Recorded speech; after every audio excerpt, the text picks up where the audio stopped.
ഇത് ഈറ്റുനോവിൻ്റെ ആരംഭം.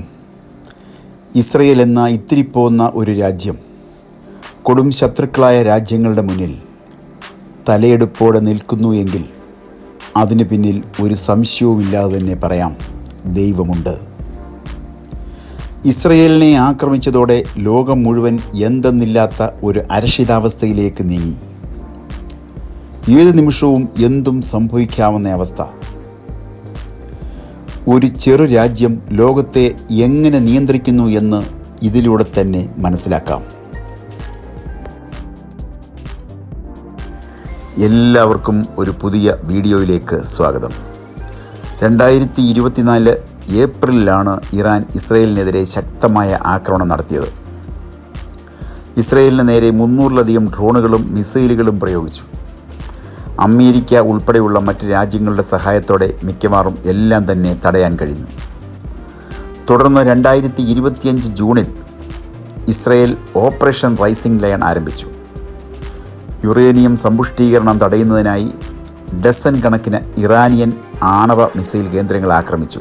പ്രധാന സ്ഥലങ്ങൾക്ക് സാരമായ കേടുപാടുകൾ സംഭവിക്കുകയോ നശിപ്പിക്കപ്പെടുകയോ ചെയ്തു. ഇറാൻ ഏകദേശം 100 ഡ്രോണുകൾ ഉപയോഗിച്ച് തിരിച്ചടിച്ചു. പക്ഷേ സംഘർഷം 12 ദിവസത്തെ യുദ്ധം ജൂൺ 24 അമേരിക്കയുടെ മധ്യസ്ഥതയിൽ വെടിനിർത്തലിൽ അവസാനിച്ചു. 2026 കടക്കുമ്പോൾ ഇറാനിയൻ ഭരണകൂടത്തിന് വലിയ വില നൽകേണ്ടി വന്നിട്ടും ധീരരായ സ്ത്രീപുരുഷന്മാരുടെ സ്വാതന്ത്ര്യത്തിനായുള്ള ദാഹം നമ്മൾ കണ്ടു. ആയത്തുള്ള ഖമനയുടെ മരണം മിഡിൽ ഈസ്റ്റിൽ വലിയ സംഘർഷം സൃഷ്ടിച്ചുകൊണ്ടിരിക്കുന്നു. നൂറുകണക്കിന് നിരപരാധികൾ ഏത് യുദ്ധത്തിലും എന്ന പോലെ ഈ യുദ്ധത്തിലും കൊല്ലപ്പെടുന്നു എന്നത് ദുഃഖകരമാണ്. ഇറാനിൽ 4 പതിറ്റാണ്ടുകളായി തുടരുന്ന അടിച്ചമർത്തലിന് ഇതോടെ അവസാനമാകുമെന്ന് കരുതുന്ന നിരവധി ഇറാനികൾ ലോകമെമ്പാടും ആഹ്ലാദ നൃത്തം ചവിട്ടുകയാണ്. ഇറാനിലെ ആയത്തുള്ള ഭരണകൂടം ഹമാസ്, ഹിസ്ബുള്ള, ഹൂത്തികൾ തുടങ്ങിയവയെ എല്ലാ അർത്ഥത്തിലും പിന്തുണച്ചിട്ടുണ്ട്. കൂടാതെ ക്രിസ്ത്യാനികൾ ഉൾപ്പെടെയുള്ള സ്വന്തം ജനങ്ങളെയും നിരന്തരം പീഡിപ്പിച്ചുകൊണ്ടിരിക്കുന്നു. ഇറാനിൽ പേർഷ്യൻ ഭാഷയിലുള്ള ബൈബിളുകൾ പ്രിന്റ് ചെയ്യാനോ വിതരണം ചെയ്യാനോ അനുവാദമില്ല. അഥവാ പിടിക്കപ്പെട്ടാൽ കഠിന ശിക്ഷയാണ് ലഭിക്കുന്നത്. എന്നിരുന്നാലും ഗവൺമെൻറ്റിൻ്റെ കടുത്ത എതിർപ്പുകൾക്കിടയിലും ഇറാനിലെ ക്രിസ്ത്യാനികൾ വളർന്നുകൊണ്ടിരിക്കുന്നു. പീഡനം പലപ്പോഴും ആത്മീയ ഉണർവിന് ഇന്ധനം നൽകുന്നു എന്നതാണ് സത്യം.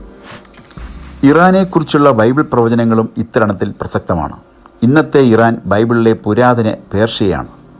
എസ്തേറിൻ്റെയും ദാനിയേലിൻ്റെയും യെശയ്യാവ് 45-ാം അധ്യായത്തിൽ ദൈവം തൻ്റെ അഭിഷിക്തൻ എന്ന് വിളിച്ച കോരേശ്, മലയാളം വിവർത്തനങ്ങളിൽ കോരേശ് എന്നും ഇംഗ്ലീഷ് വിവർത്തനങ്ങളിൽ സൈറസ് എന്നും രേഖപ്പെടുത്തിയിരിക്കുന്ന യഹൂദന്മാരെ ജെറുസലേമിലേക്ക് മടങ്ങാനും ആലയം പുനർനിർമ്മിക്കാനും അനുവദിച്ചതിലൂടെ പേരുകേട്ടയാളാണ് സൈറസ് എന്ന രാജാവ്. ആ രാജാവിൻ്റെ ദേശമാണ് പേർഷ്യ.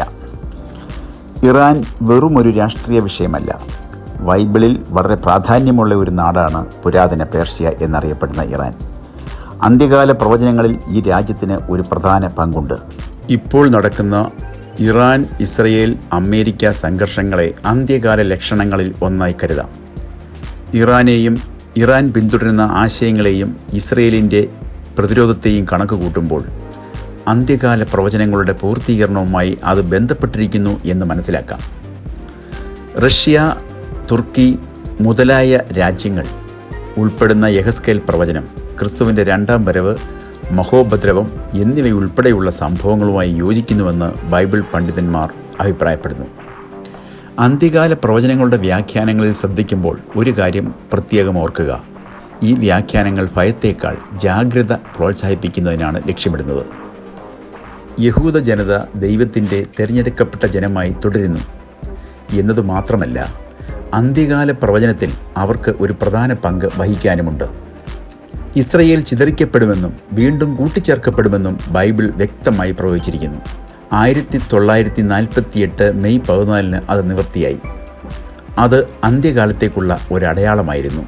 അവസാന നാളുകളിൽ പേർഷ്യ അഥവാ ആധുനിക ഇറാൻ ഉൾപ്പെടെ വടക്കുനിന്നുള്ള ഒരു വലിയ സഖ്യം ഇസ്രയേലിനെതിരെ എഴുന്നേൽക്കുമെന്ന് ബൈബിളിലെ യെഹെസ്കേൽ 38-39 അധ്യായങ്ങളിൽ പ്രവചിക്കുന്നു.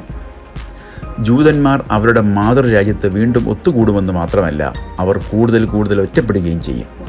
അതും സംഭവിച്ചുകൊണ്ടിരിക്കുന്നു.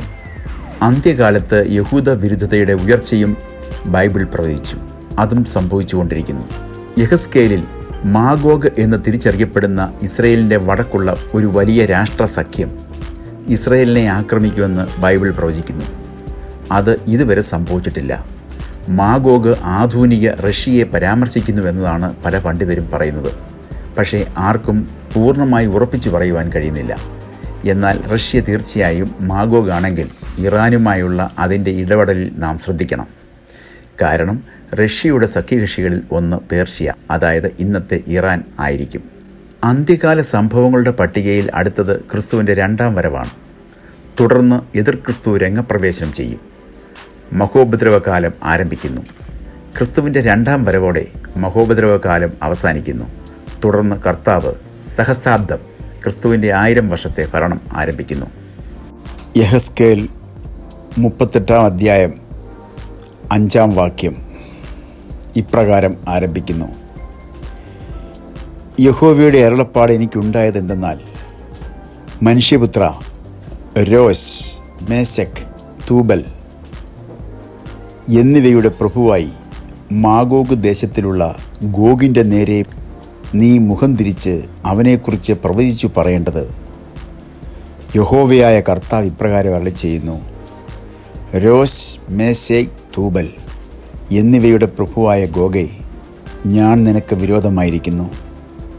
ഞാൻ നിന്നെ വഴിതെറ്റിച്ച് നിൻ്റെ താടിയലിൽ ചൂണ്ടൽ കൊളുത്തി നിന്നെയും നിൻ്റെ സകല സൈന്യത്തെയും എല്ലാ കുതിരകളെയും സർവായുധം ധരിച്ച എല്ലാ കുതിരച്ചേവകരെയും വാളും പരിചയും പലകയും എടുത്ത് ഒരു മഹാസമൂഹത്തെയും അവരോടുകൂടിയുള്ള പരിചയും ശിരസ്ത്രവും ധരിച്ച പാഴ്സികൾ, കൂശ്യർ, പൂത്യർ എന്നിവരും ഗോമേരും അവൻ്റെ എല്ലാ പടക്കൂട്ടങ്ങളും വടക്കേ അറ്റത്തുള്ള തോഗർമ്യാഗ്രഹവും അതിൻ്റെ എല്ലാ പടക്കൂട്ടങ്ങളും എന്നിങ്ങനെ പല ജനതകളെയും നിന്നോടുകൂടി പുറപ്പെടുമാറാക്കും. ഒരുങ്ങിക്കൊള്ളുക. നീയും നിൻ്റെ അടുക്കൽ കൂടിയിരിക്കുന്ന നിൻ്റെ സമൂഹവും എല്ലാം ഒരുങ്ങിക്കൊള്ളുവിൻ. നീ അവർക്ക് മേധാവിയായിരിക്കുക. ഏറിയ നാൾ കഴിഞ്ഞിട്ട് നീ സന്ദർശിക്കപ്പെടും. വാളിൽ നിന്ന് രക്ഷപ്പെട്ടതും പല ജനതകളിൽ നിന്ന് ശേഖരിക്കപ്പെട്ടതുമായ ഒരു രാജ്യത്തിലേക്ക് നീ അവസാനം വന്നു ചേരും. നിരന്തര ശൂന്യമായി കിടന്നിരുന്ന ഇസ്രായേൽ പർവ്വതങ്ങളിൽ തന്നെ. എന്നാൽ അവർ ജനതകളുടെ ഇടയിൽ നിന്ന് വന്ന് എല്ലാവരും നിർഭയമായി വസിക്കും. നീ മഴക്കോൾ പോലെ കയറി വരും. നീയും നിൻ്റെ എല്ലാ പടക്കൂട്ടങ്ങളും നിന്നോടുകൂടിയുള്ള പല ജനതകളും മേഘം പോലെ ദേശത്തെ മൂടും.